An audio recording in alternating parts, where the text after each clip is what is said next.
Hey, what's up guys? Let me show you how you can edit your email notifications. Before you get started and making WeSupply live, you want to make sure that all your notifications are on brand and similar to previous emails or with the rest of the emails sent from your systems.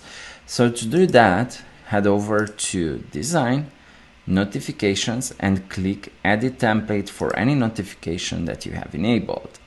To do so, you do so, and after that you're going to be able to see here a preview of that notification.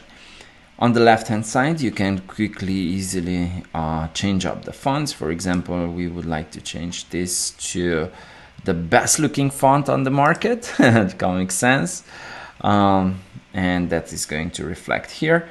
And we can change up, for example, the primary color into this specific blue. You can also input your brand specific hex colors.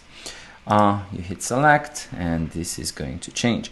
If you want to edit the HTML of this email, you can simply click on the view code editor and here you can either edit the HTML or input your existing HTML and just change up the variables.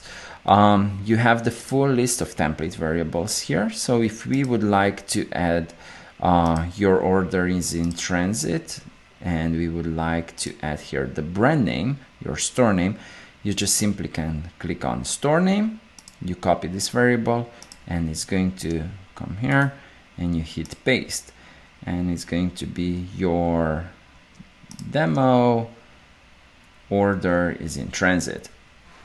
Very easy to customize everything.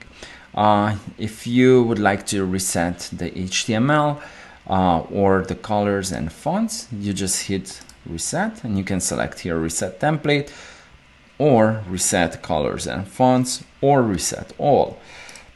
You can anytime change up as soon as you're done. Make sure you send yourself a test email just to make sure everything looks good and you hit save.